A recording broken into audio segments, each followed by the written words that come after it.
सबसे पहले देखो पूरा हम चीज समझते हैं कि आखिरकार इस चैप्टर में हम करने क्या वाले हैं, इस चैप्टर का पर्पस क्या है। देखो हमारे पास मान लो यहां पे एक सेल है, ये हमारे पास एक सेल है और सेल के अंदर जाहिर सी बात है क्या होगा, उसका जेनेटिक मटेरियल होगा, ये उसका जेनेटिक मटेरियल है, डीएनए है जो उलझा पड़ा हुआ है।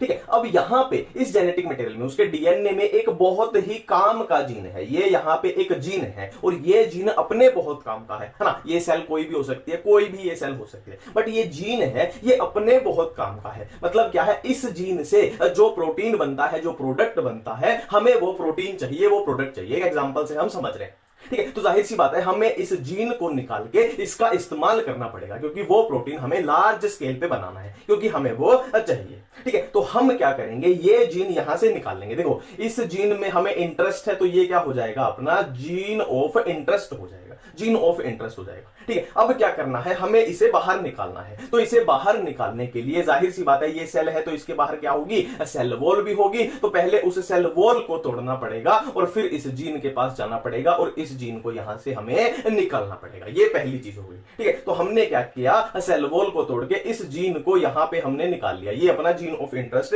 यहां पे आ गया। ठीक है, इसको मैं दोबारा से बना देता हूं, यहां पे हमने ये जीन ऑफ इंटरेस्ट को निकाल लिया। ठीक है, अब हम क्या करेंगे, इस जीन ऑफ इंटरेस्ट को एक वेक्टर पे बिठा देंगे। ये अपना वेक्टर है। वेक्टर मोस्टली अपना कौन सा यूज होता है, मोस्टली चैप्टर में भी आप देखोगे तो मोस्टली अपना प्लाज्मिड ही यूज होता है।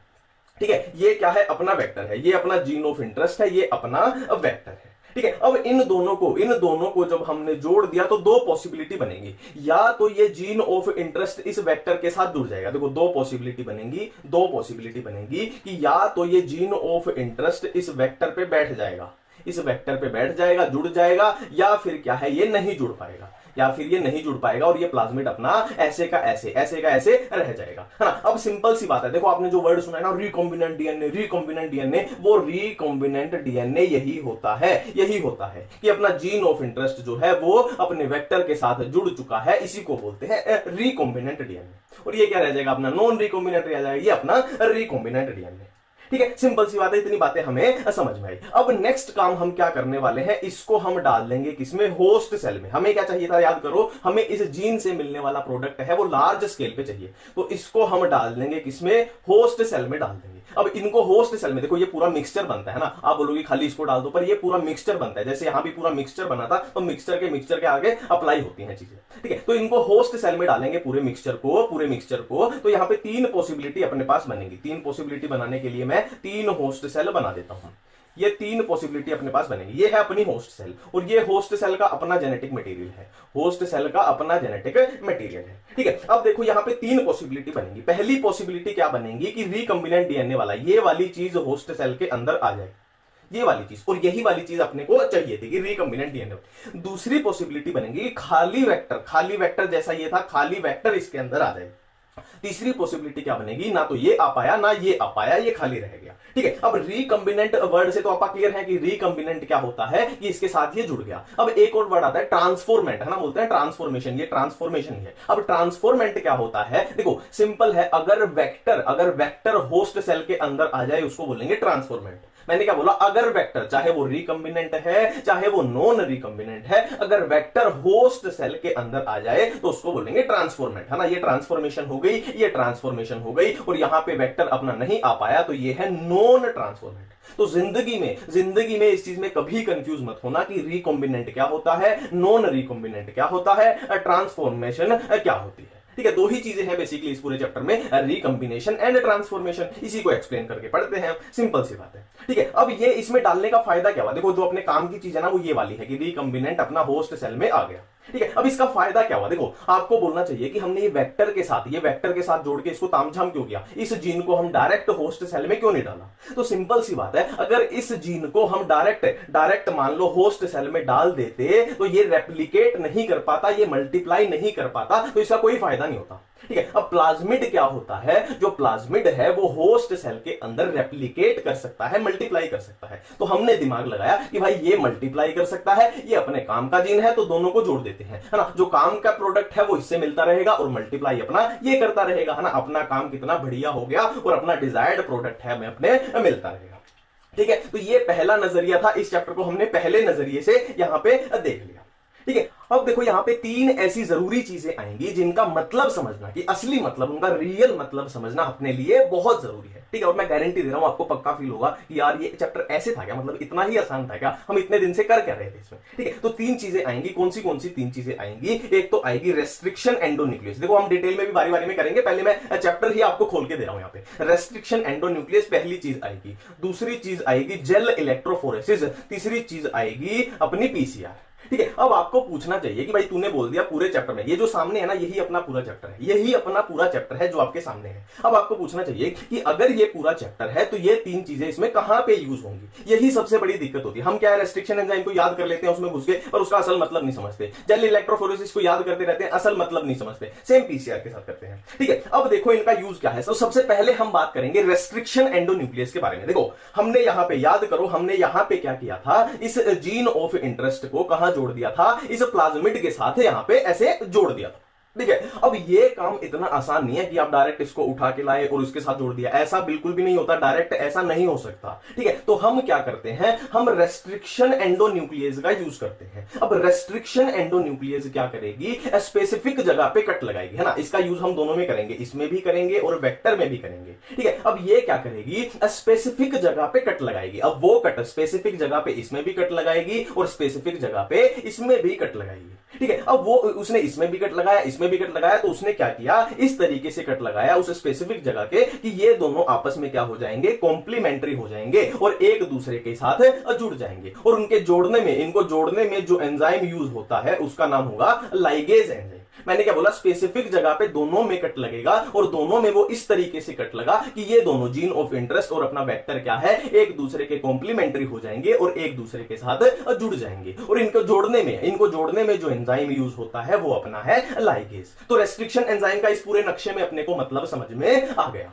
ठीक है। अब बात करते हैं कि जेल इलेक्ट्रोफोरेसिस किस काम आती है। देखो अब मेरी बात याद करो, देखो हमने क्या बोला कि यहां देखो मैं दोबारा से बना रहा हूं, ये अपना जीन ऑफ इंटरेस्ट है, ये अपना मान लो जीन ऑफ इंटरेस्ट है, और जीन ऑफ इंटरेस्ट के ऊपर हमने क्या किया, रेस्ट्रिक्शन एंजाइम को अप्लाई कर दिया, इसको लगा दिया, ठीक है। अब मान लो जीन ऑफ इंटरेस्ट अपने पास कितने थे, 100 थे, 100 जीन ऑफ इंटरेस्ट थे, ठीक है। अब ऐसा जरूरत नहीं है कि रेस्ट्रिक्शन एंजाइम 100 के 100 पे काम करेगी, है ना, 100 के 100 पे कट मार देगी। हाँ, मान लेते हैं रेस्ट्रिक्शन एंजाइम ने 50 जीन ऑफ इंटरेस्ट पे काम किया, कट लगा दिया, है ना। अब 50 पे कट लगाया तो 50 क्या हो जाएंगे, छोटे छोटे हो जाएंगे, 50 क्या हो जाएंगे, साइज में छोटे छोटे हो जाएंगे ना, क्योंकि उनपे कट लगा है, ठीक है। और 50 पे मान लेते हैं रेस्ट्रिक्शन एंजाइम अपना काम नहीं कर पाई, तो ये रह जाएंगे बिल्कुल सेम टू सेम, ये रह जाएंगे बिल्कुल सेम टू सेम बड़े बड़े, ठीक है। रेस्ट्रिक्शन एंजाइम ने जिन पे कट लगाया, तो कट लगाया, नाम में आ रहा है कट लगा है, तो वो छोटे छोटे फ्रेगमेंट में टूट जाएंगे, और जिन पे कट नहीं लगा पाई बाकी के 50 वो सेम टू सेम बड़े बड़े रह जाएंगे, ठीक है। अब जाहिर सी बात है, वेक्टर के साथ जोड़ने के लिए अपने को कौन से वाले चाहिए, ये वाले चाहिए, ये अपने क्या है, एक तरीके से वेस्ट है,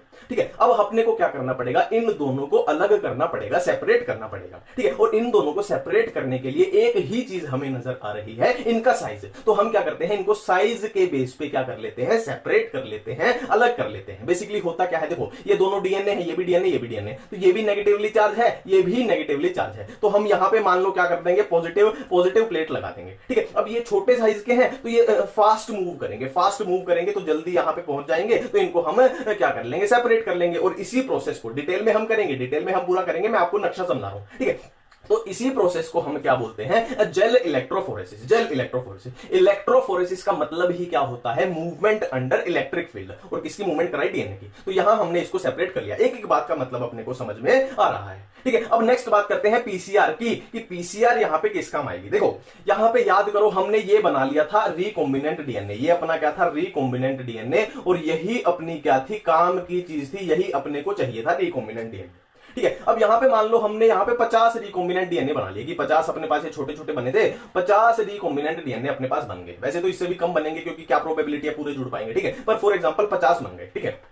अब देखो हमें क्या करना है, ये बड़े स्केल पे काम करना है, बहुत बड़े स्केल पे, मतलब हमें क्या है 500 और चाहिए, 500 रिकॉम्बिनेंट डीएनए हमें और चाहिए, ठीक है। 500 क्या, हमें 1 करोड़ रिकॉम्बिनेंट डीएनए चाहिए, ठीक है। अब या तो आपके पास एक ऑप्शन है कि इस पूरी प्रोसेस को, कि सेल को तोड़ो, इसको निकालो, फिर इसको जोड़ो, जेल इलेक्ट्रोफोरेसिस, ये सब करो, ये सब बार बार करो, आप बार बार करो, ठीक है। या फिर क्या है, एक दिमाग लगा लेते हैं कि अगर हमने इतनी मेहनत से अगर ये बना लिया है, तो क्यों ना इसकी मल्टीपल कॉपीज बना ली जाए। मेरी बात समझ रहे हो, अगर हमने इतनी मेहनत से रिकॉम्बिनेंट डीएनए को ऑलरेडी बना लिया है, तो ये पूरी प्रोसेस दोबारा क्यों करनी है? हम इसी की मल्टीपल कॉपीज बना लेते हैं। तो इसकी मल्टीपल कॉपीज बनाने में जो चीज यूज होगी उसी को हम बोलते हैं क्या? अपनी पीसीआर बोल रहे हैं।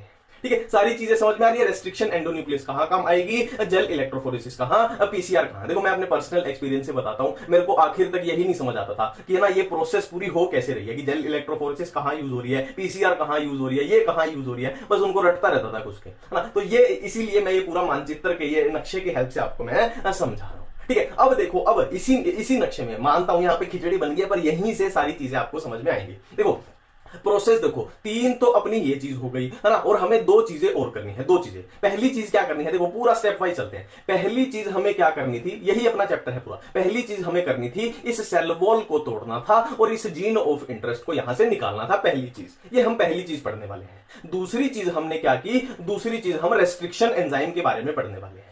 तीसरी चीज हमने क्या की, हम जेल इलेक्ट्रोफोरेसिस के बारे में पढ़ने वाले हैं, है ना। और फोर्थ अपना क्या है, पीसीआर आ जाएगी, हम पीसीआर के बारे में पढ़ने वाले हैं। और फिफ्थ हम क्या पढ़ने वाले हैं कि ये जो होस्ट सेल है, इसके अंदर ये जो हमने रिकॉम्बिनेंट डीएनए डाला, इसको कैसे डाला, मतलब क्या है, ट्रांसफॉर्मेशन हम देखने वाले हैं कि ट्रांसफॉर्मेशन आखिर कैसे होती है। तो पहली, दूसरी, तीसरी, चौथी और पांचवी, पांच ही चीज इसमें हमें पढ़नी है पूरे चैप्टर में। ठीक है, और उसी के बीच में हम वेक्टर के बारे में भी देख लेंगे, वेक्टर की मैं आपको ट्रिक भी बता दूंगा। ठीक है, तो स्टार्ट करते हैं अपना चैप्टर। देखो ये हमारे पास एक सेल है, ये हमारे पास एक सेल है और सेल के अंदर क्या है, न्यूक्लियस, और न्यूक्लियस के अंदर पड़ा है अपना डीएनए, है ना। अब ये पूरा अपना जो जेनेटिक मटेरियल है ये उलझा पड़ा हुआ है। ठीक है, अब यहां पे अपना क्या है, जीन ऑफ इंटरेस्ट, ये रेड कलर का जो दिख रहा है ये जीन ऑफ इंटरेस्ट है, मतलब हमें इस जीन से जो प्रोडक्ट मिलता है वो बहुत सारा चाहिए। ठीक है, तो इस चैप्टर में हम यही पढ़ते हैं कि इस जीन का हम इसको निकाले कैसे और उसकी कॉपी कैसे बनाए, फिर उसका प्रोडक्ट कैसे बनाएं। ठीक है, तो कुल मिला के पहला स्टेप अपने को क्या करना है, ये जीन अपने को यहां से निकालना है। ठीक है, तो इस जीन को इस सेल में से निकालने के लिए सबसे पहला काम क्या करना पड़ेगा, हमें ये सेल वॉल को ब्रेक तोड़ना पड़ेगा। ठीक है, तो अगर ये बैक्टीरिया की सेल वॉल है तो लाइसोजाइम से हम तोड़ लेंगे, अगर ये प्लांट की सेल वॉल है तो सेलुलोज से तोड़ लेंगे, अगर फंगस की सेल वॉल है तो काइटिनेज से तोड़ लेंगे ना। सेलुलोज देखो, प्लांट की सेल वॉल में क्या होता है, सेलुलोज, तो सेलुलेज से तोड़ लेंगे। फंगस की सेल वॉल में क्या होता है, काइटिन, तो काइटिनेज से तोड़ लेंगे। सिंपल सी बात है। तो हमने ये सेल वॉल को तोड़ दिया। ठीक है, अब यहां पे हमें क्या है, ये डीएनए, ये जीन, ये अपने को जीन चाहिए ना, एक तरीके से डीएनए का टुकड़ा चाहिए, है ना। तो डीएनए के टुकड़े को निकालते हुए यहाँ पे इंप्योरिटी भी तो होती है, मतलब और भी तो होंगे, खाली डीएनए थोड़ी, यहाँ पे आरएनए भी होंगे, प्रोटीन भी होंगे, और भी बहुत कुछ होगा, है ना। तो हमें आरएनए, प्रोटीन और बाकी जो भी चीजें हैं हमें उनसे छुटकारा चाहिए। एक तरीके से ये इंप्योरिटी की फॉर्म है ना, ये मान सकते हो कि डीएनए अपना प्योर फॉर्म है और ये सब इंप्योरिटी है। तो आरएनए को हम हटा देंगे राइबो न्यूक्लियस से, प्रोटीन को हम हटा देंगे प्रोटियोज से, है ना। एक तरीके से इनके डाइजेस्टिंग एंजाइम हो गए। ठीक है, और बाकी के जो भी फालतू का कचरा है इसमें उसको भी हम हटा देंगे। हमें फिर क्या चाहिए, डीएनए चाहिए। अब डीएनए को भी बिल्कुल प्योरीफाइड में करने, देखो इसके बाद फिर क्या करेंगे, चिल्ड इथेनॉल का इस्तेमाल करेंगे, फिर अपने पास बिल्कुल प्योरीफाइड फॉर्म में डीएनए आ जाएगा। अब देखो हमने रेस्ट्रिक्शन एंडोन्यूक्लियस के बारे में बात की थी, तो उनके बारे में जो भी एनसीईआरटी में दिया पूरा डिटेल में कर लेते हैं। ठीक है, देखो न्यूक्लियस क्या होते हैं, न्यूक्लियस क्या होते हैं, जो डीएनए में कट लगाते हैं, बस इतना याद रखना। न्यूक्लियस क्या होते हैं, जो डीएनए में कट लगाते हैं। अब इस डीएनए में दो टाइप का कट लगेगा, एक तो बीच में मतलब एंडो, एंडो मतलब बीच में, एक एक्सो, एक्सो मतलब बाहर की साइड कट लगेगा। तो बीच में कट लगा तो एंडो न्यूक्लियस और बाहर की साइड लगा एक्सो न्यूक्लियस। ठीक है, अब याद करो रेस्ट्रिक्शन एंडोन्यूक्लियस कहां से आया है। ठीक है, अब देखते हैं रेस्ट्रिक्शन एंजाइम के बारे में अपनी एनसीईआरटी में क्या लिखा है। देखो यहां पे बात की गई है, एनसीईआरटी में लिखा है कि 1963 की बात है, 1963 की बात है। एक बैक्टीरियोफेज ई कोलाई, देखो बैक्टीरियोफेज क्या होता है, ऐसा वायरस जो बैक्टीरिया को इन्फेक्ट करे, तो बैक्टीरियोफेज ई कोलाई को इन्फेक्ट करता है। ठीक है, अब बैक्टीरियोफेज की ई कोलाई में ग्रोथ को रेस्ट्रिक्ट करने के लिए दो एंजाइम प्रेजेंट है। ठीक है, ई कोलाई के अंदर बैक्टीरियोफेज की ग्रोथ को रेस्ट्रिक्ट करने के लिए दो एंजाइम प्रेजेंट है। एक क्या करता है, उनमें से दो एंजाइम में से एक एंजाइम क्या करता है, add methyl group to DNA, और दूसरा एंजाइम क्या करता है, डीएनए को कट करता है, डीएनए को कट करता है। इसको भूल जाओ, वो अपने किसी काम का नहीं है, अपने काम का क्या है, कट दी डीएनए। तो जो एंजाइम डीएनए को कट करता था उसको बोला रेस्ट्रिक्शन एंडोन्यूक्लियस बोला, है ना। एंडोन्यूक्लियस जहां भी आ जाए मतलब सीजर कैंची, और रेस्ट्रिक्शन एंडोन्यूक्लियस मतलब एक स्पेसिफिक सीक्वेंस पे कट लगाएगी। रेस्ट्रिक्शन मतलब एक रेस्ट्रिक्टेड स्पेसिफिक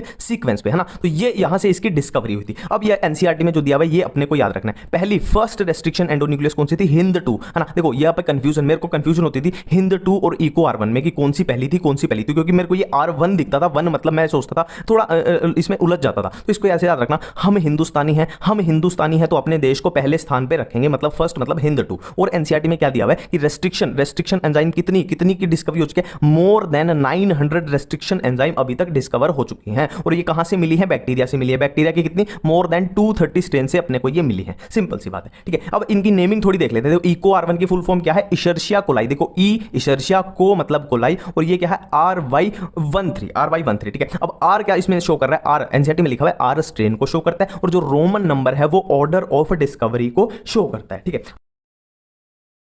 अब इसके बाद हम देखते हैं क्या, जेल इलेक्ट्रोफोरेसिस, है ना। क्या यूज हुई थी, कैसे यूज हुई थी, वो हमने देख ली थी कि कहां पे यूज हुई थी, पर इसको देख लेते हैं इसमें होता क्या है, ठीक है। देखो, जेल इलेक्ट्रोफोरेसिस फॉर डीएनए, है ना। हमने क्या की थी? जेल इलेक्ट्रोफोरेसिस की थी फॉर डीएनए। बस आपका काम यहीं पे खत्म, कुछ भी याद नहीं करना, ठीक है। देखो, डीएनए के बारे में एक बात याद रखनी है कि नेगेटिवली चार्ज होता है, जो डीएनए होता है वो नेगेटिवली चार्ज होता है, बस खत्म है। देखो, जेल मतलब जेल, कौन सा जेल? Agarose gel. जेल मतलब जेल, कौन सा जेल? Agarose gel. अब एगारोस जेल के बारे में एनसीईआरटी में लिखा हुआ है कि ये क्या होता है? नेचुरल पॉलीमर होता है, और कहां से मिलता है? सीवीड से मिलता है। नेचुरल पॉलीमर होता है और सीवीड से मिलता है। जेल मतलब जेल, एगारोस जेल इसमें यूज होगा, सिंपल सी बात है, खत्म, ठीक है। और क्या है? इलेक्ट्रोफोरेसिस। देखो, आप गूगल पे ये वर्ड लिखोगे ना, इलेक्ट्रोफोरेसिस, तो इसका मतलब होता है मूवमेंट अंडर इलेक्ट्रिक फील्ड, बस खत्म है। इलेक्ट्रोफोरेसिस का मतलब क्या होता है? Movement under electric field. और डीएनए मतलब डीएनए। अब सारी बातें क्लियर हो जाएंगी। देखो, डीएनए की इलेक्ट्रिक फील्ड के अंडर मूवमेंट कहां पे? एक जेल के अंदर। देखो, ये अपना क्या है? देखो, ये अपना ग्रे कलर का क्या है? पूरा जेल है, और ये रेड कलर का क्या है? अपना डीएनए है। और इसमें क्या होगी? इलेक्ट्रिक फील्ड के अंदर डीएनए की मूवमेंट होगी, तो इलेक्ट्रोफोरेसिस, जेल इलेक्ट्रोफोरेसिस, सिंपल सी बात है, ठीक है। देखो, होता क्या है? डीएनए कैसा है? नेगेटिवली चार्ज है, और हम यहां पे मान लो लगा देंगे पॉजिटिवली चार्ज, तो नेगेटिवली चार्ज और पॉजिटिवली चार्ज में क्या होगी? अट्रैक्शन होगी, है ना। तो ये ऐसे मूवमेंट होगी। अब सिंपल सी बात है, जो छोटे डीएनए होंगे वो आगे की तरफ निकल जाएंगे स्मॉल साइज के, और जो बड़े होंगे वो पीछे की तरफ रह जाएंगे। हमने बात की थी ना कि जिनमें कट,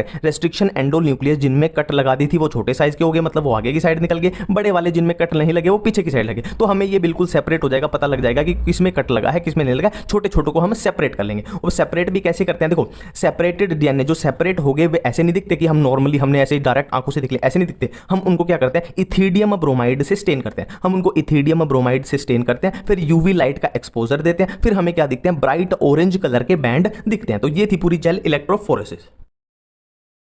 अब हम करने वाले हैं पीसीआर यानी अब हम करने वाले हैं पीसीआर यानी पॉलीमरेज चेन रिएक्शन, ठीक है। पीसीआर में अपने को पता है अपने को क्या करना है? मल्टीपल कॉपीज बनानी है, ठीक है। अब कैसे बनानी है वो देखते हैं। देखो, ये अपने पास डीएनए है, ये अपने पास डबल स्टैंडर्ड डीएनए, मैं स्केच लेता हूं उससे थोड़ा क्लियर होगा। देखो, ये अपने पास क्या है? डबल स्टैंडर्ड डीएनए, और इसकी हमें मल्टीपल कॉपीज बनानी है। तो कैसे बनाएंगे? किसका यूज करके? पीसीआर का यूज करके। तो पीसीआर में अपने पास 3 स्टेप होते हैं बेसिकली। पहला डीनेचुरेशन, फिर एनीलिंग और फिर एक्सटेंशन। अब इसका मतलब क्या है, ये कैसे काम करते हैं वो हम देखते हैं। देखो, होगा क्या बेसिकली, होगा क्या? देखो, ये अपने पास डबल स्टैंडर्ड डीएनए था, तो हमने इसको क्या दे दी? बहुत सारी हीट दे दी। अब हीट से क्या होगा? डीनेचुरेशन होगी। डीनेचुरेशन का तो नाम से ही पता लग रहा है, डीनेचुरेशन मतलब ये डबल स्टैंडर्ड था, तो ये बीच में से स्टैंड अपनी क्या है? टूट जाएगी। तो ये क्या है? सिंगल स्टैंड में टूट जाएगी, है ना। देखो, ये यहां से ऐसे बीच में से टूट गई, तो एक सिंगल स्टैंड ये बन गई, एक सिंगल स्टैंड ये बन गई। ये अपना डीनेचुरेशन हो गया, ठीक है। अब नेक्स्ट स्टेप में क्या होगा? एनीलिंग में क्या होगा? दोनों स्टैंड पे क्या होगा?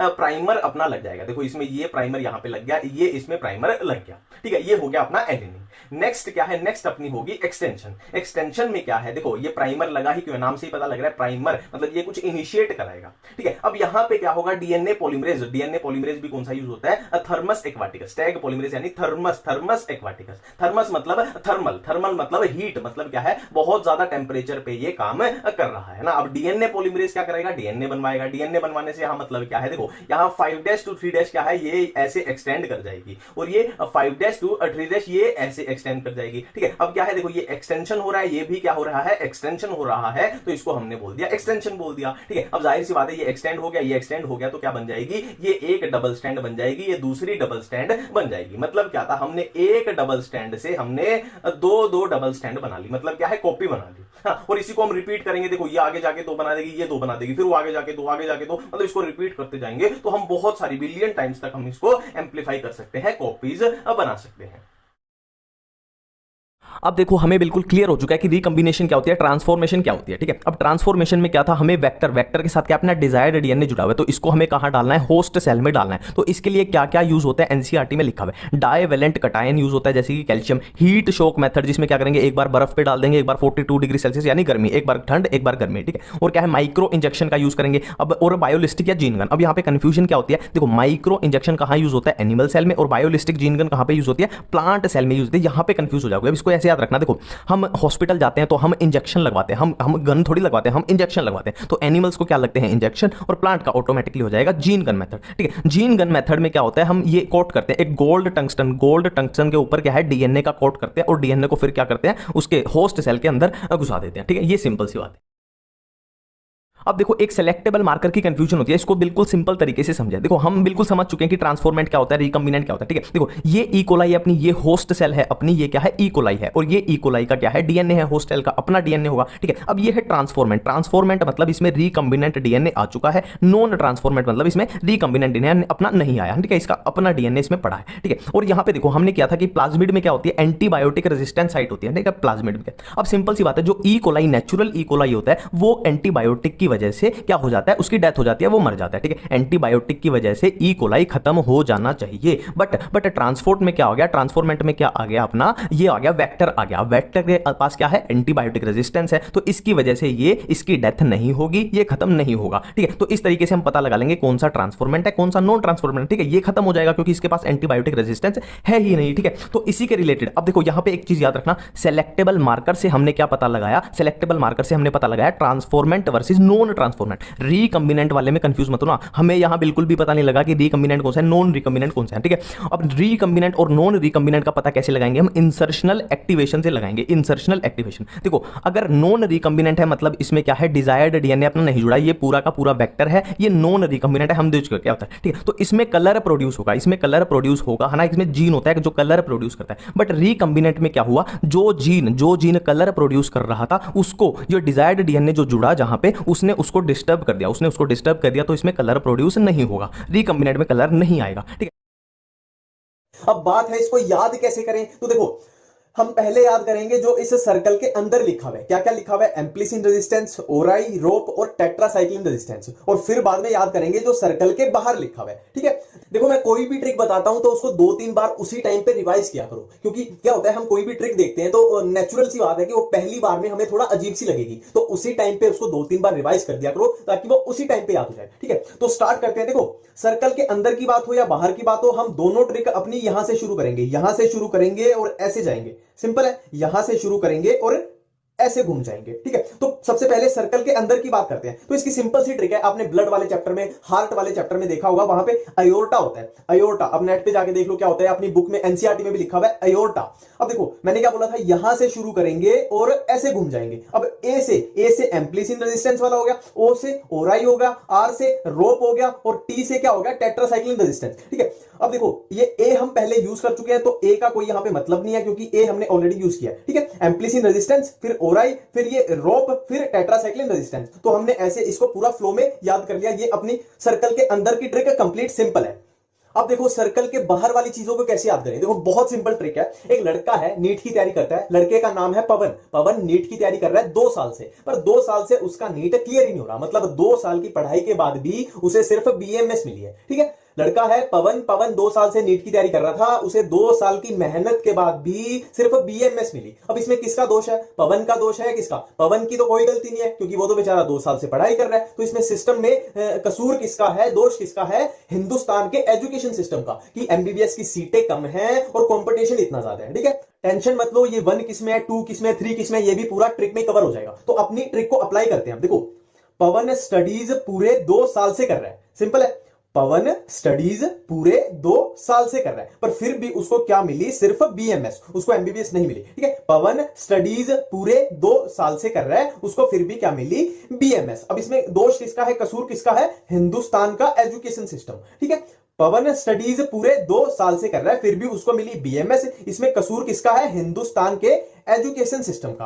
अब देखो ये PV2 है इधर, तो PV से पहला होना चाहिए, ये 1 होना चाहिए, कॉमन सेंस है, PV2 इधर है तो 1 इधर होना चाहिए। अब ST में इससे हमें याद आ जाएगा ये PST, ठीक है। अब देखो हिंदुस्तान बहुत बड़ा देश है, हिंदुस्तान बहुत बड़ा देश है, तो इस पे 1 लगाने से काम नहीं चलेगा, हमें इस पे मैक्सिमम करना पड़ेगा। मैक्सिमम कितना? 3। हिंदुस्तान बहुत बड़ा देश है, इसलिए इसको हमने मैक्सिमम नंबर देना पड़ेगा 3, और बाकी सब में क्या कर दो? 1 कर दो। अब देखो PVU2 है, अपना ट्रिक में कवर हो गया, हिंद 3 है, अपना ट्रिक में कवर हो गया, बाकी सारे क्या है? ऑटोमेटिकली सारे 1 कर दो।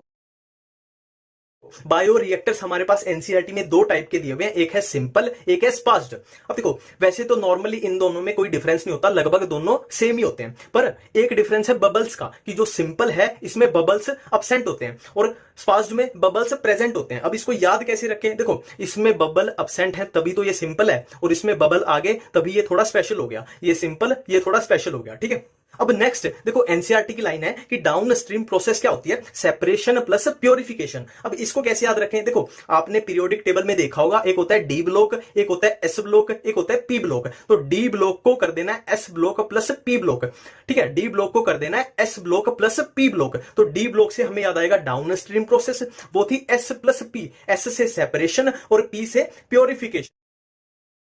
देखो प्रिंसिपल ऑफ बायोटेक्नोलॉजी क्या है? Genetic engineering and bio process engineering, ठीक है। फर्स्ट रिकम्बिनेंट डीएनए के बारे में देखो, किसने बनाया था? Stanley Cohen and Herbert Boyer ने। और वेक्टर कौन सा यूज हुआ था? Plasmid of Salmonella typhimurium. और होस्ट क्या था? हम करने वाले हैं बायोटेक्नोलॉजी एंड इट्स एप्लीकेशन, ठीक है। सबसे पहले क्या है? जीएमओ की फुल फॉर्म हमें पता होनी चाहिए, genetically modified organism, genetically modified organism. Next बात करते हैं जेनेटिक मॉडिफिकेशन की। बेसिकली वो हमको बताना क्या चाहते हैं कि जेनेटिक, फॉर एग्जांपल कोई फसल है ना, कोई क्रॉप है, फसल है, अब फसल में जेनेटिक मॉडिफिकेशन करके हमें क्या फायदा हो रहा है, क्या फायदा हो रहा है उसकी बात कर रहे हैं। तो ये पॉइंट्स दिए हुए हैं कि हमें क्या क्या फायदा हो सकता है जेनेटिक मॉडिफिकेशन से, ठीक है। Made crops more tolerant to abiotic stress, है ना, कि हम जेनेटिक मॉडिफिकेशन से ऐसी फसलें बना सकते हैं कि जो गर्मी से, है ना, गर्मी को झेल पाए, ठंड को झेल पाए, है ना, सूखे को झेल पाए, ज्यादा नमक, है ना, ज्यादा नमक वाली सॉल्टी कंडीशन को वो आसानी से झेल पाए, यानी टॉलरेट कर पाए। ये एक बेहतर बात है।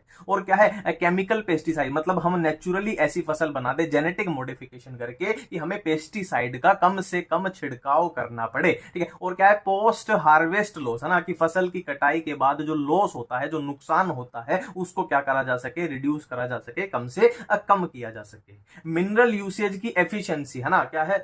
नाम से ही पता लग रहा है कि मिनरल यूसेज की एफिशिएंसी जो है वो बढ़ जाएगी अगर हम जेनेटिक मॉडिफिकेशन उसमें करते हैं, ठीक है। और क्या है? Enhance nutritional value of food, मतलब फॉर एग्जांपल कि 100 केजी चावल है, 100 केजी अगर हमारे पास चावल है तो जो न्यूट्रिएंट, मान लो 100 केजी चावल में कितना है? 1 किलो न्यूट्रिएंट है। तो क्यों ना हम जेनेटिक मॉडिफिकेशन करके ऐसा कुछ कर दें कि 100 केजी जो चावल है अपने पास उसमें कितना न्यूट्रिएंट हो जाए, जो न्यूट्रिशन वैल्यू उसकी 5 किलो हो जाए, है ना। तो क्या है? जेनेटिक मॉडिफिकेशन करके हम क्या है? न्यूट्रिशनल वैल्यू भी बढ़ा सकते हैं। और इसका एग्जाम्पल क्या है? जैसे कि गोल्डन राइस, ठीक है। जैसे नॉर्मल राइस में क्या होता है? विटामिन ए थोड़ा कम होता है, और गोल्डन राइस में विटामिन ए बहुत अच्छी मात्रा में होता है। तो ये इसका सिंपल सा एग्जाम्पल आपको याद रखना है। नेक्स्ट हम बीटी कॉटन की बात करने वाले हैं। नेक्स्ट हम बात करने वाले हैं बीटी कॉटन की। तो बीटी कॉटन देखो, जो नाम है वो बीटी, ये नाम कहां से आया है? बीटी ये एक बैक्टीरिया का नाम होता है। क्या नाम होता है? बैसिलस थ्यूरिनजेनेसिस, ठीक है। क्या नाम होता है? बैसिलस थ्यूरिनजेनेसिस, ठीक है, ये नाम होता है। अब देखो जिस फ्लो में मैं बताऊंगा ना, मैं जो बोल रहा हूं ना उस पर ध्यान रखना, जिस फ्लो में मैं बताऊंगा। देखो ये एक बैक्टीरिया है जिसका नाम क्या है? बैसिलस थ्यूरिनजेनेसिस, ठीक है। अब ये क्या करता है? ये एक इंसेक्टिसाइड प्रोटीन बनाता है। ये क्या करता है? ये एक इंसेक्टिसाइडल प्रोटीन बनाता है। इंसेक्टिसाइडल मतलब, साइडल मतलब होता है मार देना, मतलब इंसेक्ट को मार देने वाला प्रोटीन कौन बनाता है? ये वाला बैक्टीरिया बनाता है, ठीक है। और कौन से इंसेक्ट को मार सकता है? वो एनसीईआरटी में लिखा हुआ है, लेपिडोटेरन्स, कोलियोटेरन्स, डाइटेरन्स, ठीक है। अब लेपिडोटेरन्स में क्या है? टोबैको, बर्डवॉर्म, आर्मी वॉर्म, ये सब आएंगे। कोलियोटेरन्स में बीटल्स, और डाइटेरन्स में क्या आएंगे? फ्लाइज, मॉस्किटो, ठीक है। तो इतनी बातें क्लियर हो गई। यहां पे एक बार फिर से मैं आपको बता देता हूं कि ये बैक्टीरिया जो है वो इंसेक्टिसाइडल प्रोटीन बनाता है, यानी इंसेक्ट को मार देने वाला प्रोटीन बनाता है, ठीक है। अब इसका हम यूज क्या कर सकते हैं? देखो फॉर एग्जांपल ये मेरी कपास की खेती है, कपास यानी कॉटन की, ये मेरी कॉटन की खेती है। अब कॉटन की खेती में मान लो ये वाले इंसेक्ट जो है इस फसल का नुकसान कर रहे हैं। कॉटन की खेती में ये वाले इंसेक्ट इस फसल का नुकसान कर रहे हैं। अब मुझे ये पता चल गया साइंस की हेल्प से कि ये वाला जो बैक्टीरिया है ना, ये वाला बैक्टीरिया है, ये एक प्रोटीन बनाता है ना। जाहिर सी बात है ये प्रोटीन बनाता है तो इसके अंदर उस चीज के लिए जीन रहा होगा, इस प्रोटीन के लिए। तो ये वाला बैक्टीरिया एक प्रोटीन बनाता है जो इन इंसेक्ट को मार सकता है। तो अब हमने दिमाग लगाया कि जो जीन इस बैक्टीरिया के अंदर ये प्रोटीन प्रोटीन बनाता है उस जीन को हम क्या करते हैं, इस कॉटन में डाल देते हैं, उस जीन को हम इसे है ना अपनी फसल में अपनी क्रॉप में डाल देते हैं। ठीक है, अब जाहिर सी बात है इसमें वो जीन आ जाएगा तो वो प्रोटीन कॉटन के अंदर भी बनने लगेगा और ये इंसेक्ट जो है अपना ये उड़ जाएगा, खत्म हो जाएगा, अपनी खेती बच जाएगी। ठीक है, अब बैसिलस थ्यूरिनजेनेसिस का ना, बैसिलस थ्यूरिनजेनेसिस का जीन अगर हम कॉटन में डाल दें तो उसी को क्या बोल देते हैं, बीटी कॉटन बोल देते हैं। ठीक है, पर ये थोड़ा सा आपको ना समझना पड़ेगा। देखो अब यहाँ पे एक बहुत बड़ा सवाल, बहुत बड़ा यहाँ पे सवाल खड़ा हो सकता है। देखो मैं आपको बताऊंगा क्या सवाल, कि हमने बात की कि ये जो प्रोटीन है ये इंसेक्ट को मार देता है, तो आपको अब पूछना चाहिए कि ये अगर इंसेक्ट को मार रहा था तो इसने बैक्टीरिया को क्यों नहीं मारा। ठीक है, अगर ये इतना ही खतरनाक था कि इसने इंसेक्ट को मार दिया तो इसने इस बैक्टीरिया को क्यों नहीं मारा। अब उसका रीजन यहाँ पे बता रहे, उसका रीजन क्या बता रहे हैं, यहाँ पे जो लिखा हुआ है वो मैं आपको बता दूंगा, पर यहाँ पे एक बार देख लेते हैं। देखो यहाँ पे एक बार समझ लेते हैं। देखो जो ये प्रोटीन होता है ना, ये किस फॉर्म में होता है, इनएक्टिव फॉर्म में होता है। ये किस फॉर्म में होता है, इनएक्टिव फॉर्म में होता है, इनएक्टिव। ठीक है, अब ये एक्टिव कब होता है, जब ये इंसेक्ट जो है, जब ये इंसेक्ट इस प्रोटीन को खाएगा तो इंसेक्ट के गट में एलिमेंट्री कैनाल में जो पीएच है, जो पीएच है वो कैसी है, एल्कलाइन है। जो पीएच है वो कैसी है, एल्कलाइन है। ठीक है, अब इंसेक्ट के गट में जो एल्कलाइन पीएच है उसकी वजह से ये इंसेक्टिसाइडल प्रोटीन क्या हो जाता है, इनएक्टिव जो था वो एक्टिव हो जाता है। अब एक्टिव हो गया यानी वो नुकसान पहुंचा सकता है, वो इसलिए इंसेक्ट को मार देगा। ठीक है, और बैक्टीरिया को क्यों नहीं मार पाएगा, क्योंकि वो उसके अंदर इनएक्टिव फॉर्म में है। एक्टिव कब होगा, इंसेक्ट के गट की जो पीएच है, एल्कलाइन पीएच है उससे। वही बातें यहां पे लिखी गई है कि देखो इनएक्टिव फॉर्म में है, इनएक्टिव फॉर्म में है बैक्टीरिया के अंदर, बट वो एक्टिवेट कब होगा, इंसेक्ट के गट में जो एल्कलाइन पीएच है उससे वो एक्टिवेट हो जाएगा। ठीक है, अब एक्टिवेट हो जाएगा तो क्या कर देगा, उसके गट को वो है ना एक तरीके से सर्वनाश फैला देगा, वहां पे पोर क्रिएट कर देगा, है ना, और इससे क्या होगा, cell swelling, lysis and death of insect अपना टपक जाएगा। ठीक है, और यहाँ पे वही बातें लिखी गई हैं कि बीटी कॉटन क्या होता है, हमने बैसिलस थ्यूरिनजेनेसिस से वो जीन निकाल के कॉटन के अंदर डाल दिया, है ना, और किसके लिए, प्रोटेक्शन फ्रॉम इंसेक्ट। अब वो इंसेक्ट से प्रोटेक्टिव हो गया। अब देखो यहाँ पे एक छोटी सी बात मैं आपको बताता हूँ, ये अगर आपके सामने आ जाएगी capital C R and Y, ये क्या होता है, क्राई प्रोटीन होता है, और जबकि ऐसा आए कि small C small R small Y, तो ये क्या होता है, जीन होता है। ये जीन होता है और ये प्रोटीन होता है। ठीक है, अब अलग अलग ये क्राई जीन जो है वो अलग अलग चीजों को कंट्रोल करते हैं, तो ये एनसीईआरटी में दिए हुए हैं, तो अपने को ये याद होनी चाहिए। जैसे कि क्राई 1AC और क्राई 2AB किसको कंट्रोल करते हैं, कॉटन बॉलवर्म को कंट्रोल करते हैं, एंड क्राई 1AB है जो वो कॉर्न बोरर को कंट्रोल करता है, कॉर्न बोरर। अब देखो हम नेक्स्ट बात करने वाले हैं डायबिटीज के बारे में, डायबिटीज यानी हम इंसुलिन के बारे में, है ना, किसके बारे में बात करने वाले हैं, इंसुलिन के बारे में। देखो हमें पता है कि दुनिया में डायबिटीज के बहुत सारे पेशेंट है, बहुत सारे पेशेंट है। अब डायबिटीज के पेशेंट को क्या चाहिए होती है, इंसुलिन चाहिए होती है। अब पेशेंट बहुत सारे हैं दुनिया में, तो इंसुलिन जो है वो भी लार्ज अमाउंट यानी बहुत ज्यादा चाहिए। ठीक है, अब जो इंसुलिन है वो कहां से ली जाती थी, कहां से रिमूव की जाती थी, एक्सट्रैक्ट की जाती थी, कहां से, पेनक्रियाज से। पेनक्रियाज भी किसका, स्लॉटर्ड पिग्स एंड कैटल्स। ठीक है, जाहिर सी बात है ये इंसुलिन कहां से ली जा रही है, एनिमल्स के पेनक्रियाज से ली जा रही है। ठीक है, अब दिक्कत क्या होने लगी, कुछ लोगों में क्या दिक्कत होने लगी कि जो इंसुलिन एनिमल से निकाली जाती थी, देखो जाहिर सी बात है दूसरा एनिमल है तो उसके खिलाफ अपनी बॉडी में क्या है, इम्यूनिटी बन जाएगी। ठीक, तो जो इंसुलिन एनिमल से निकाली जाती थी, दिक्कत क्या होने लगी, कुछ लोगों में उसके खिलाफ एलर्जी आने लगी, एलर्जी। ठीक है, अब मान लो कोई डायबिटीज का पेशेंट है और जो कंपनी इंसुलिन दे रही है वो एनिमल से दे रही है ना, और उसके खिलाफ उसको एलर्जी हो रही है। अब वो बेचारा पेशेंट तो फंस जाएगा कि इंसुलिन भी चाहिए बट उसको एलर्जी हो रही है, तो वो करे क्या,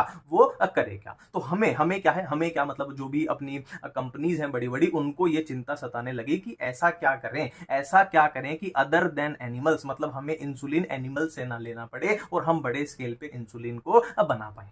तो इस चीज के लिए है ना, क्या किया जाए, किसने किया, कैसे किया, कब किया, उस चीज को बात करने से पहले हमें समझना पड़ेगा कि इंसुलिन होती कैसे। देखो इंसुलिन इमैच्योर फॉर्म में होती है जिसको हम प्रो इंसुलिन बोलते हैं। प्रो यानी इमैच्योर है ना, और वो फिर कन्वर्ट हो जाती है किसमें, मैच्योर इंसुलिन में। अब आपको पूछना चाहिए कि इमैच्योर इंसुलिन और मैच्योर इंसुलिन में फर्क क्या होता है। देखो प्रो इंसुलिन यानी इमैच्योर इंसुलिन में क्या होती है, 3 पॉलीपेप्टाइड चेन होती है। 3 पॉलीपेप्टाइड चेन कौन सी, ए बी होती है, बी बी होती है, C B, A B C तीनों होती हैं। जबकि मैच्योर में क्या है, सी वाली जो है वो क्या हो जाती है, अब्सेंट हो जाती है, उड़ जाती है, सिर्फ ए रह जाती है, बी रह जाती है, सी क्या हो गई, उड़ गई। 2 पॉलीपेप्टाइड चेन है। ठीक, और क्या है, chains linked by disulphide bone, वो तो कॉमन ही आएगा कि डाइसल्फाइड बोन से ही चेन क्या होती है, आपस में लिंक होती है। बस ये याद रखना है, जो एक्स्ट्रा सी चेन थी वो मैच्योर में क्या हो जाती है, एक तरीके से डिलीट हो जाती है। ठीक है। अब यहां पे देखो गड़बड़ क्या हुई कि सी पेप्टाइड, अभी अभी हमने बात की कि जो सी पेप्टाइड यानी सी चेन थी वो अब्सेंट होती है मैच्योर इंसुलिन में। ठीक है। अब मेन चैलेंज क्या आया, मेन चैलेंज क्या आया, जो हम है ना बायोटेक्नोलॉजी यानी रिकम्बिनेंट डीएनए टेक्नोलॉजी का यूज कर रहे थे, मेन चैलेंज क्या आया कि इंसुलिन को मैच्योर फॉर्म में कैसे बनाए। मैच्योर फॉर्म यानी सिर्फ ए चेन हो, सिर्फ बी चेन हो और दोनों आपस में लिंक्ड हो डाइसल्फाइड बॉन्ड से। ठीक है। तो इस प्रॉब्लम को सॉल्व किसने किया, एक अमेरिकन कंपनी ने। अमेरिकन कंपनी का नाम क्या है, एली लिली, एलाई लिलाई कुछ भी कर लो, एली लिली है ना, बस याद रखना है अमेरिकन कंपनी थी पहली बात, दूसरी बात नाम क्या था, एली लिली था, तीसरी बात 1983 में किया था। 3 क्वेश्चन बन गए 1983 में। एली लिली कंपनी एक अमेरिकन कंपनी थी। उन्होंने क्या किया, देखो अपने को सी चेन नहीं चाहिए थी, अपने को चाहिए थी ए चेन और बी चेन। तो उन्होंने क्या किया, ए चेन को अलग से बना लिया, अब बी चेन को अलग से बना लिया। ठीक है। बाद में क्या है, दोनों को जोड़ दिया डाइसल्फाइड बॉन्ड से। ठीक है। तो इस तरीके का काम किया था। अब यहां पे एक चीज याद रखनी है कि उन्होंने जो भी ये बायोटेक्नोलॉजी का यूज किया था, उन्होंने ई कोलाई का यूज किया था। क्वेश्चन मैं आपको बता रहा हूं है ना, 3 क्वेश्चन तो यहां से बन गए, अपने 3 क्वेश्चन तो यहां से बन गए। ए और बी चेन को अलग से बनाया था, ये भी एक क्वेश्चन बन गया। और किसका यूज किया था, ई कोलाई का यूज किया था। ठीक है। A and B chain produced separately, और क्या है, फिर उनको कंबाइन कर दिया डाइसल्फाइड बॉन्ड से, और फिर अपने पास मैच्योर इंसुलिन जो है वो आ गया। ठीक है। अब नेक्स्ट बात करने वाले हैं हम जीन थेरेपी के बारे में। जीन थेरेपी के बारे में बात करने से पहले हमें बात करनी पड़ेगी एडीए की। एडीए क्या होता है, एडीए एक एंजाइम होता है जिसकी फुल फॉर्म क्या है, एडिनोसाइन डी अमाइनेज। ठीक है। क्या है, एडिनोसाइन डी अमाइनेज। ठीक है। अब आपको पूछना चाहिए कि हम जीन थेरेपी में ये एडीए पढ़ते क्यों है। तो एडीए जो एंजाइम है वो किसके लिए क्रूशियल यानी जरूरी होता है, इम्यूनिटी के लिए जरूरी होता है, इम्यूनिटी के लिए। ठीक है। अब मान लो किसी बीमारी की वजह से है ना, कि कोई भी रीजन हो सकता है, जेनेटिक रीजन कुछ भी हो सकता है, म्यूटेशन, कि ये जीन जो है डिलीट हो जाए। कौन सा जीन है ना, ऐसा जीन अगर डिलीट हो जाए, कौन सा जीन, जो कि एडीए बनाता था, तो इंसान में क्या होगा, इम्यूनिटी की गड़बड़ हो जाएगी, है ना। देखो सिंपल सी बात है, अगर ये एंजाइम इम्यूनिटी के लिए है ना यूज में आता था, तो ये एंजाइम जो बनाता था, कौन जीन बनाता था, अगर वो डिलीट हो जाए तो क्या है, इम्यूनिटी में इंसान की गड़बड़ हो जाएगी।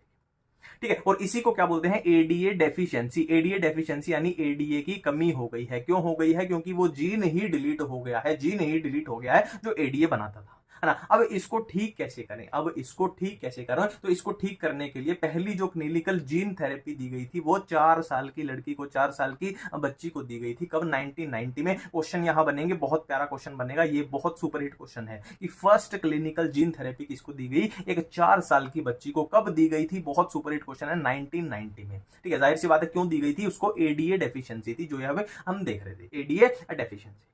ठीक है। अब बात है कि एडीए डेफिशिएंसी किसी में हो जाए तो उसको कैसे कैसे ठीक कर सकते हैं, ठीक है। यहां पे हमें क्या पढ़ना है, एक तो बोन मैरो ट्रांसप्लांटेशन देखना है। ठीक है। और हमें क्या देखना है, एक एंजाइम रिप्लेसमेंट थेरेपी देखनी है। ठीक है। क्या है, in some children ADA deficiency can be cured by bone marrow transplantation, ये एक लाइन होगी। नेक्स्ट है, in others it can be treated by enzyme replacement therapy in which functional ADA is given to the patient by injection. मतलब जो ADA है, देखो किसी में एडीए की कमी है तो पहला थॉट दिमाग में क्या आएगा कि डायरेक्ट एडीए क्या है, इंजेक्शन में भरते हैं और पेशेंट को दे देते हैं। एक तो ये हो गया। ठीक है। बट क्या है, ये जो मेथड है ना, ये कोई कामगार मेथड नहीं है, कंप्लीटली क्योरेबल ये नहीं है, मतलब ये अपने इतने खास मेथड नहीं है। तो हम जीन थेरेपी की थोड़ी बात करते हैं, उसमें क्या किया जाता है, देखो उसमें क्या किया जाता है, जो पेशेंट है उसके लिम्फोसाइट्स को बाहर निकाल लेते हैं। ठीक है। जो पेशेंट है उसके लिम्फोसाइट्स को बाहर निकाल दिया जाता है, और क्या है, फंक्शनल एडीए, है ना, जो भी एडीए की उसमें कमी है, जाहिर सी बात है, तो उस एडीए को उसमें इंट्रोड्यूस कर दिया जाएगा, किसमें, लिम्फोसाइट में, जो हमने बाहर निकाले थे। ठीक है। अब लिम्फोसाइट में हमने एडीए को इंट्रोड्यूस कर दिया, और फिर क्या करेंगे, एडीए उसको वापस दे देंगे। ठीक है। एडीए उसको वापस दे देंगे। ठीक है। अब यहाँ पे रेट्रोवायरस का यूज किया जाता है, ये आगे मैं बात बताऊंगा कि एनिमल्स के अंदर, देखो यहीं पे बता देता हूं कि एनिमल्स के अंदर जो वेक्टर यूज होता है ना, वो क्या होता है, रेट्रोवायरस। अब जीन थेरेपी कर रहे हैं तो ह्यूमंस में कर रहे हैं यानी एनिमल्स में कर रहे हैं। ठीक है। और प्लांट्स के अंदर जो यूज होता है वो होता है एग्रोबैक्टीरियम। ठीक है। अब देखो ये हमने लिम्फोसाइट में एडीए डाल के उसको वापस है ना उसकी बॉडी में पहुंचा दिया। अब जाहिर सी बात है, लिम्फोसाइट जो है वो एक सेल है, तो उसका लाइफ स्पैन होगा, मतलब कभी ना कभी वो टपक जाएगी, लाइफ स्पैन खत्म हो जाएगा, कभी ना कभी वो डेड हो जाएगी। तो डेड हो गई है ना ये वाली लिम्फोसाइट, जिसमें हमने क्या डाला था, एडीए डाला था, ये अगर डेड हो गई तो वो एडीए भी डेड हो गया, है ना। वही बात लिखी हुई है कि सेल्स आर नॉट इमोर्टल, मतलब जो सेल्स हैं यानी ये लिम्फोसाइट हैं ये अमर नहीं है। तो हमें क्या है, जब ये सेल मर जाएंगी तो बार बार वही सेम प्रोसेस हमें करनी पड़ेगी। पीरियोडिक इन्फ्यूजन मतलब बार बार वही चीजें अपने को करनी पड़ेगी। तो यहां भी ये लिखा हुआ है ये भी परमानेंटली क्या है, क्योरेबल नहीं है। बट अगर ये जो चीज है ये एम्ब्रियोनिक स्टेज पे की जाए, यहां पे 5 स्टार 10 स्टार लगा लेंगे, अगर ये चीज एम्ब्रियोनिक स्टेज पे की जाए तो it could be permanently curable. समझ रहे हो, है ना। बड़े होके करोगे तो परमानेंटली नहीं होगा, बट ये चीज एम्ब्रियोनिक स्टेज पे की जाए तो it could be permanently curable. अब नेक्स्ट देखो आरएनए इंटरफेरेंस। देखो इसको सिंपल तरीके से देखेंगे। देखो एक निमेटोड है जिसका नाम क्या है, मिलोइडोगिनी इनकोग्निशिया। इंग्लिश में ऐसे ही बोलता हूं मैं, आप समझ गए ना, मिलोइडोगिनी इनकोग्निशिया, इनकोग्निटिया कुछ भी बोलो आप, ठीक है। तो ये एक क्या है, निमेटोड है। और ये निमेटोड किसको नुकसान पहुंचाता है, ये टोबैको प्लांट को, यानी जो तंबाकू का अपना पौधा होता है उसको ये नुकसान पहुंचाता है। अब जाहिर सी बात है जो लोग तंबाकू की खेती करेंगे तो उनके लिए तो क्या हो गया, ये वाला निमेटोड क्या हो गया, दुश्मन हो गया। ठीक है, अब इससे क्या करना है, छुटकारा पाना है। तो इससे छुटकारा पाने के लिए कौन सी टेक्निक है, आरएनए इंटरफेरेंस। देखिए अब जाहिर सी बात है ये जो निमेटोड है तो इसके अंदर क्या होगी, जाहिर सी बात है मैसेंजर आरएनए होगी। और मैसेंजर आरएनए से ही क्या होती है, अपनी ट्रांसक्रिप्शन ट्रांसलेशन वो सब होती है। मतलब एक बात पता चल गई कि मैसेंजर आरएनए से ही क्या बनता है, प्रोटीन बनता है। तो अगर हम इस निमेटोड के अंदर जो मैसेंजर आरएनए है उसको क्या कर दें, हम साइलेंट कर दें, उसको क्या कर दें, हम उसके साथ कुछ इंटरफेयर करके उसको साइलेंट कर दें, आरएनए साइलेंसिंग बोलते हैं इसको, साइलेंट कर दें, तो क्या है उसके अंदर प्रोटीन नहीं बन पाएगा। तो प्रोटीन नहीं बन पाएगा तो अल्टीमेटली ये है जो वो टपक जाएगा। तो यही चीज की गई है यहाँ पे। किया क्या जाएगा, देखो किया क्या जाएगा, इस निमेटोड के अंदर क्या डाल दिया जाएगा, क्या इंट्रोड्यूस कर देते हैं, डीएनए इंट्रोड्यूस कर देते हैं। तो यहाँ पे ये सब लिखा हुआ है, ठीक, डीएनए इंट्रोड्यूस कर देते हैं। अब डीएनए है ना, डीएनए अंदर जाके क्या है, सेंस और एंटी सेंस आरएनए दोनों टाइप की आरएनए बनाएगा। कौन सी,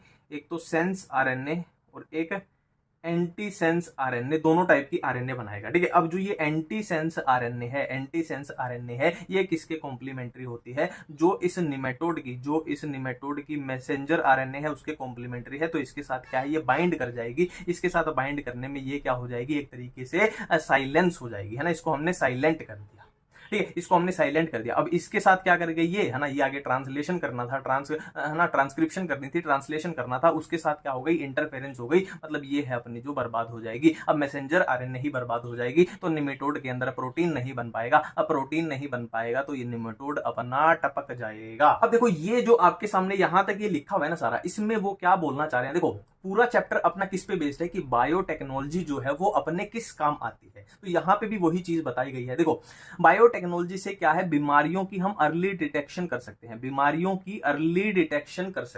है ना। अब देखो मान लो कोई बीमारी है किसी को, है ना, और हम क्या है उसके नॉर्मल वाले टेस्ट कर रहे हैं कि यूरिन सैंपल ले लिया, है ना, ब्लड सैंपल, सीरम सैंपल ले लिया और उससे बीमारी चेक कर रहे हैं।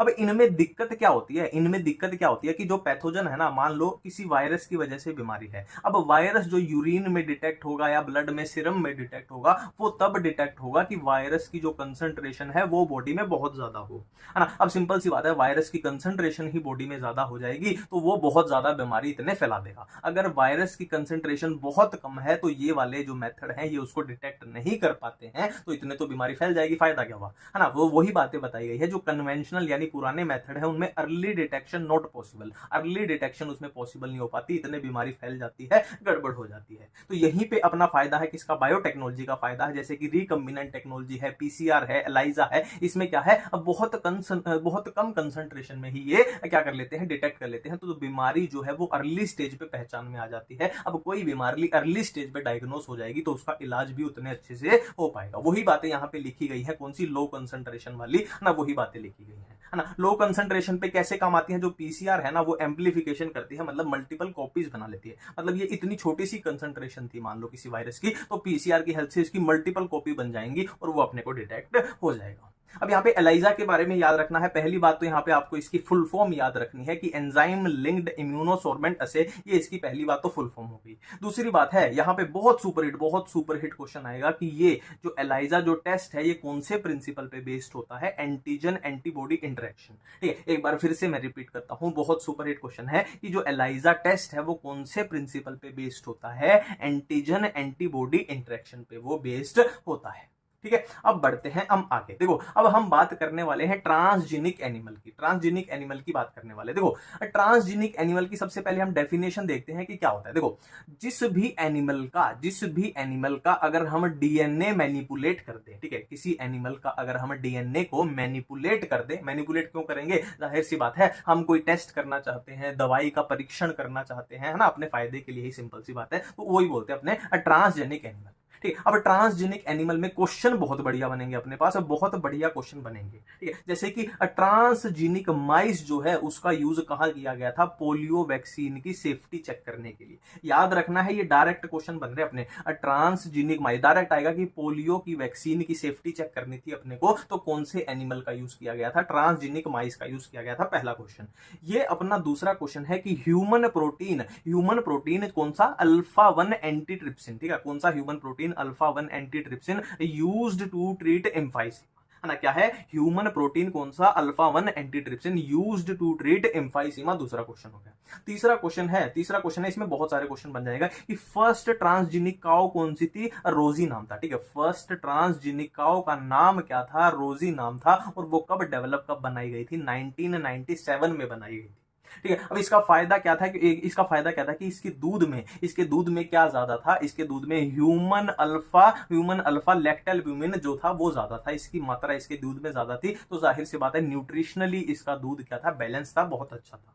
ठीक है, और इसकी वैल्यू भी दी गई है एनसीईआरटी में, कितना था, 2.4 ग्राम पर लीटर है। एक बार फिर से करते हैं, मैं इसको साफ कर लेता हूं, खिचड़ी ना बने, साफ हो गया, इतना बहुत है। ठीक है, तो यहाँ पे क्वेश्चन क्या बने कि पहली फर्स्ट ट्रांसजेनिक काउ का नाम क्या था, रोजी था, डेवलप कब किया, 1997 में, और उसकी खास बात क्या थी कि उसके दूध में 2.4 ग्राम पर लीटर क्या था, ह्यूमन अल्फा लैक्टोल्ब्यूमिन था।